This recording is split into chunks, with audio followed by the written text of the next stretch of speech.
3, 3 at 3 every business day, I bring you unusual option activity. And unusual option activity that is ferreted out by our heat seeker algorithm. You guys have seen what the market's doing today, but just in case you're away from your computers, and I'm getting another fill, let's see here. It looks like the markets are down right around 500 right now, better than they were an hour ago. The S&P's down 57, NASDAQ down 229, a clear underperformer today, or outperforming for the bears, because it's down 1.7%. The S&P 500 is roughly, let's see, 3697 approximately was the low, and we're about 33 points, 36 points, somewhere in that range above that right now. All right, let's get to 3 at 3. Our disclaimer, and thank you, lawyers. Our disclaimer is that this is for educational and informational purposes only, that all investments involve risk. Just ask anybody on any trading desk. Just ask anybody that trades, including Wall Street bets. They all know that all investments involve risk. No matter how obvious it seems that something's going your way, it still involves risk. Intellectual property rights. Yes, we have patents, we have trademarks, we have registered marks, we have copyrights. We have all of that on the information I'm about to present. Please ask us before you just use it. It was my pleasure yesterday to have Jamie Rogozinski on the podcast. If you were lucky enough to get in, I guess 20 some odd thousand of you were able to get in there and listen to it and watch it. I think it's worth a listen and a watch. There is no cost. And I'll show you our YouTube channel in just a moment. But I think his book is also equally interesting. So, Jamie, again, thank you for joining us yesterday. His book on Amazon is Wall Street Bets, How Boomers, one of me, a boomer, made the world's biggest casino for millennials. So I think you'll find that a very interesting read and perhaps set yourself up for making some money in the markets. Check it out. First trade I'll point out to you is, despite the fact that the market is down hard, there are nonetheless people in here that are willing to put some money on the line for a bounce back. And some of those people expressed that bet this way. SPY, March 31st expiration calls. So that is the end of the first quarter of 2021. They picked the end of March, not regular March expiration, the 31st of March expiration. At the 395 strike, call that $23 out of the money. That's a nice move. They paid $3.85 each and every option.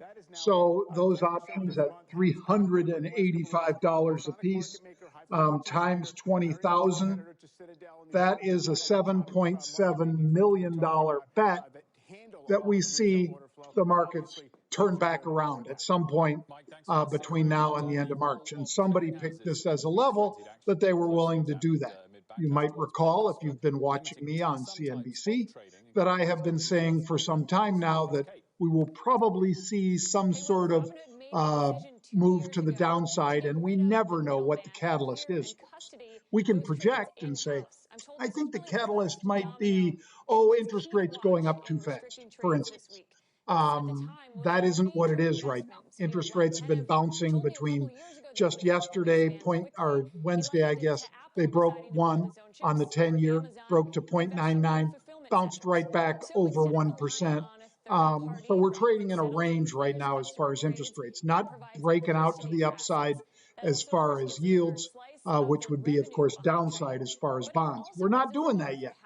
So what seems to be making people nervous is a lot of the Wall Street bets folks that are in here. Whoops, let me see what's going on here. Hello, Cal. And that, of course, can change on a dime based on trading volumes. Let me do that.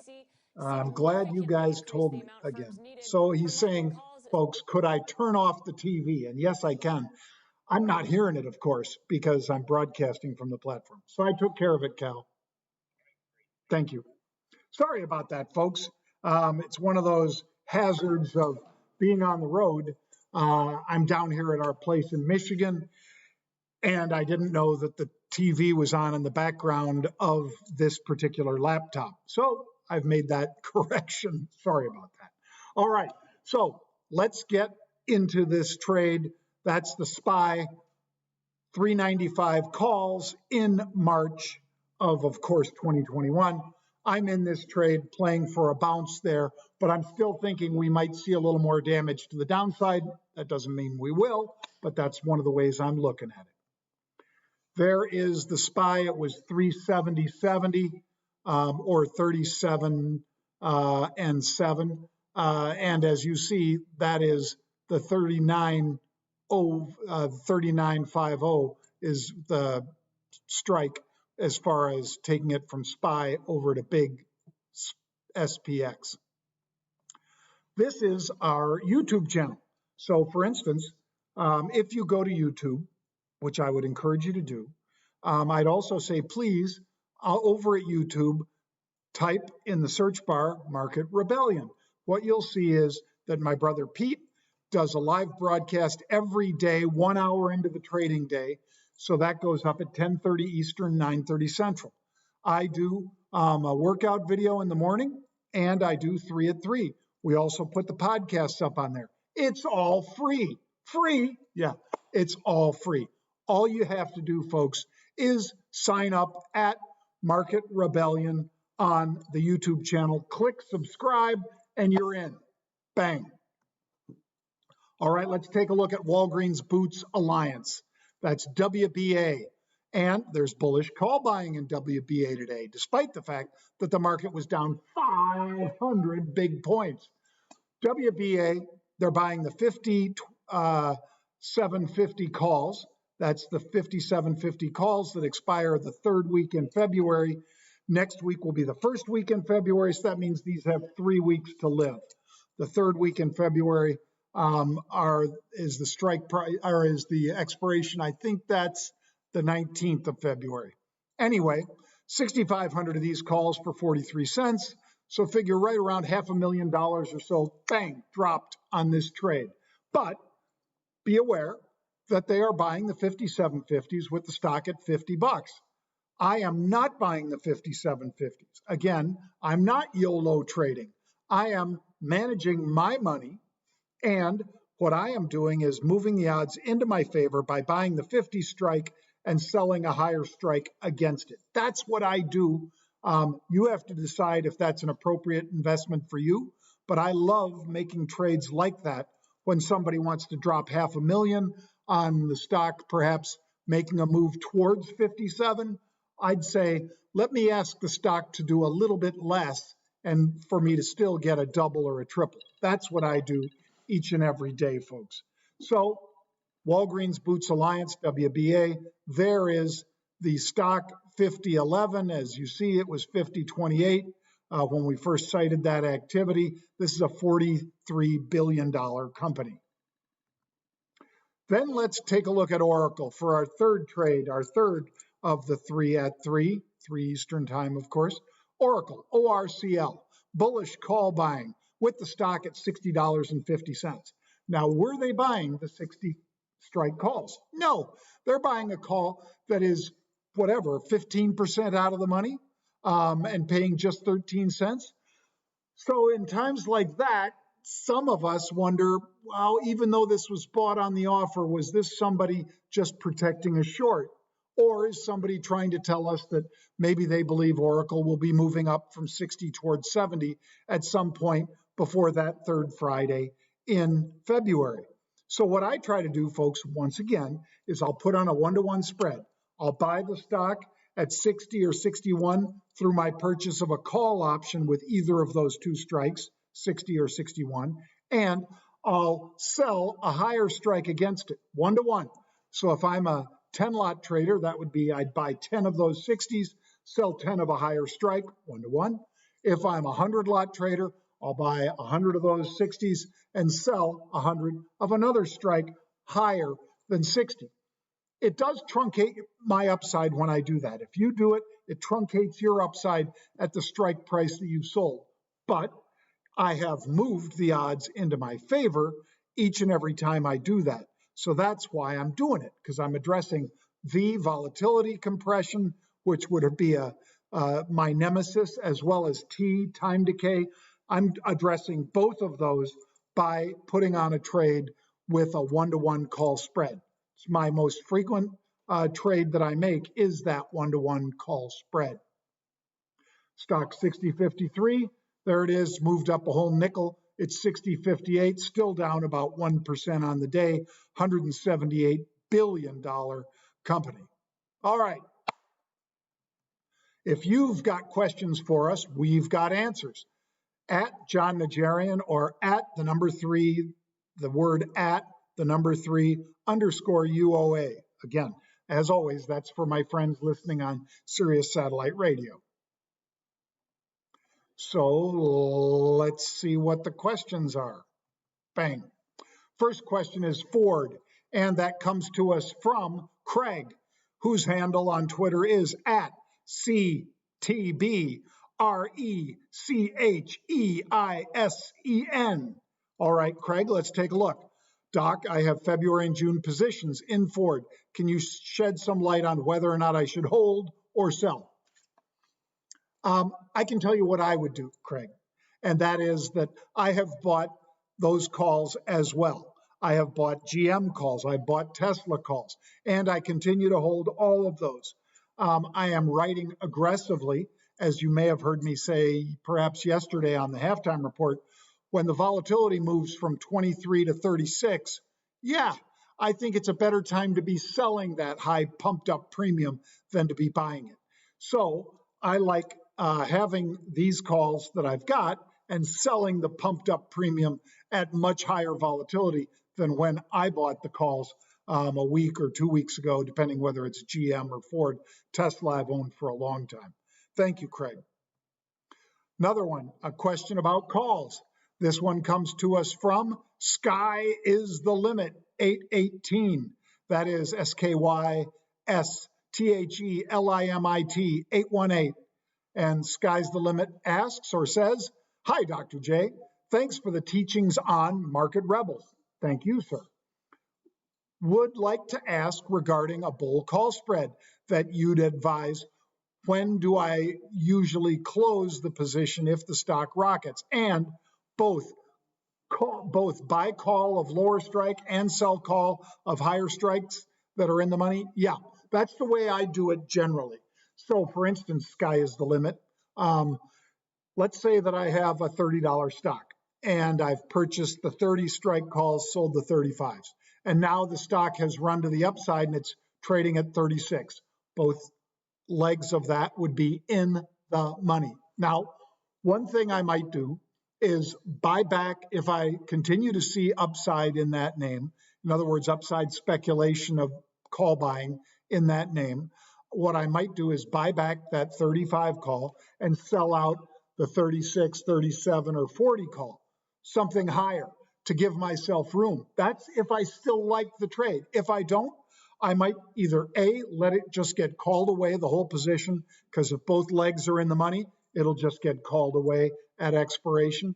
Or I might get in there and buy a put at the higher strike, locking in the gain that I already have.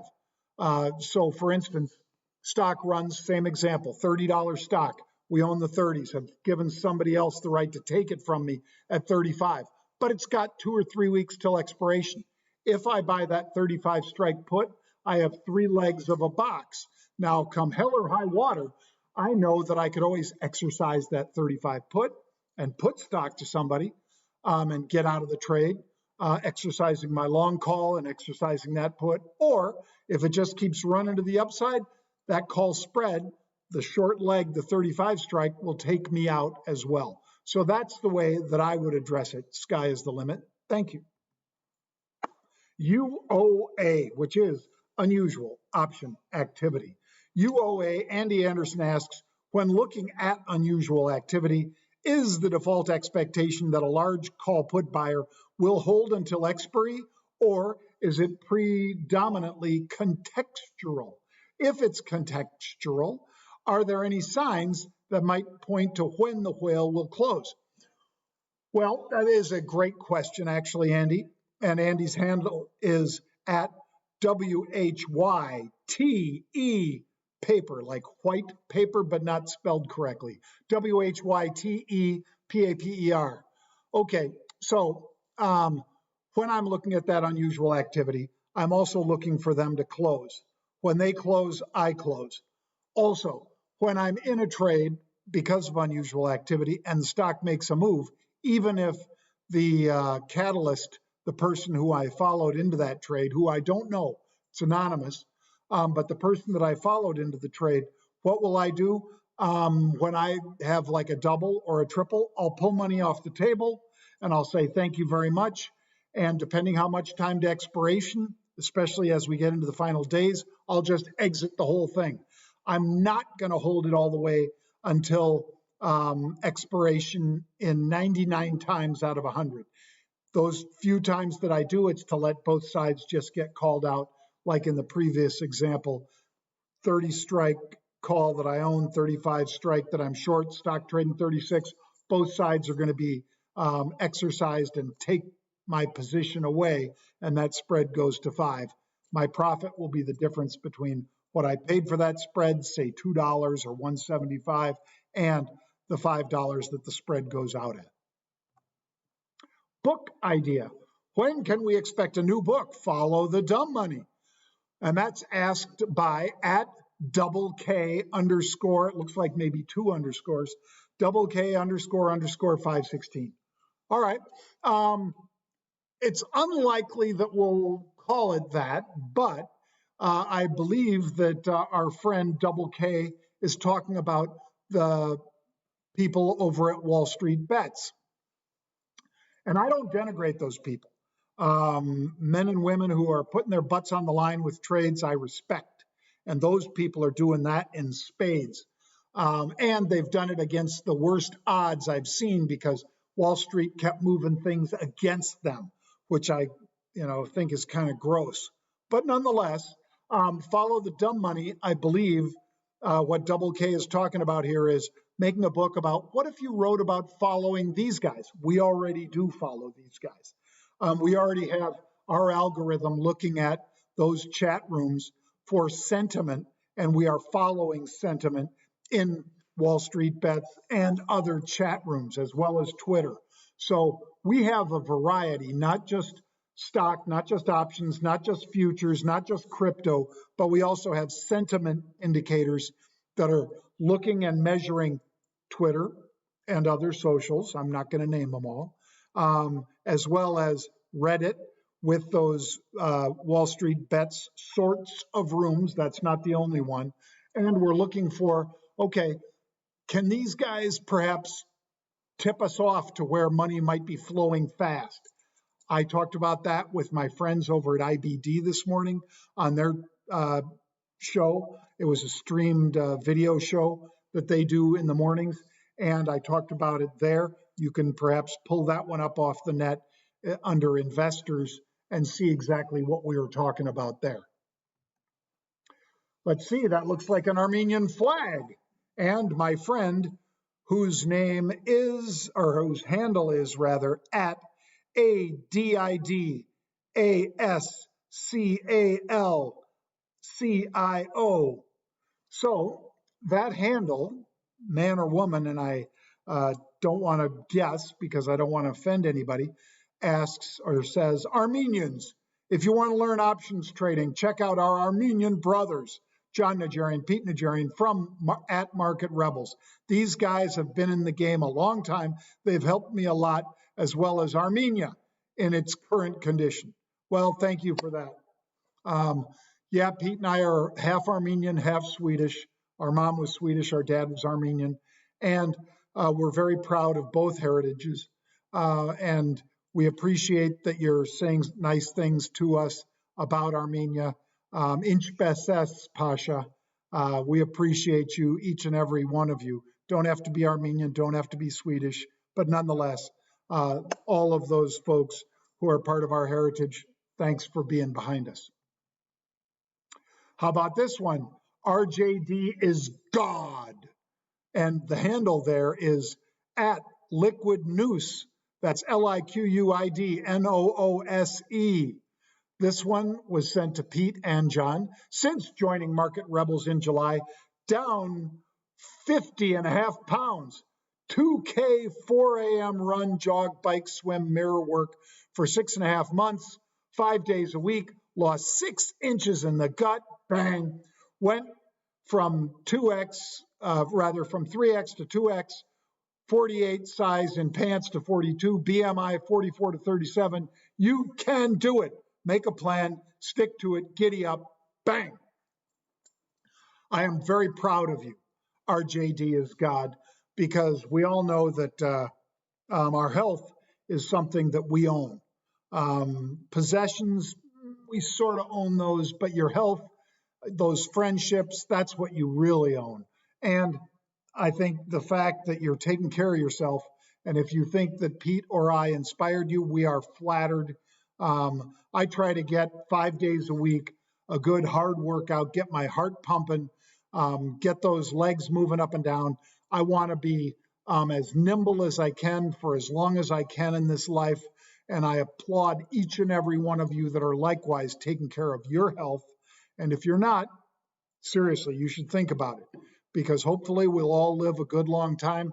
We'll make a lot of money trading, and we'll want to be out there enjoying the life that we've created. So I applaud you for making your life better. RJD is God. Thank you.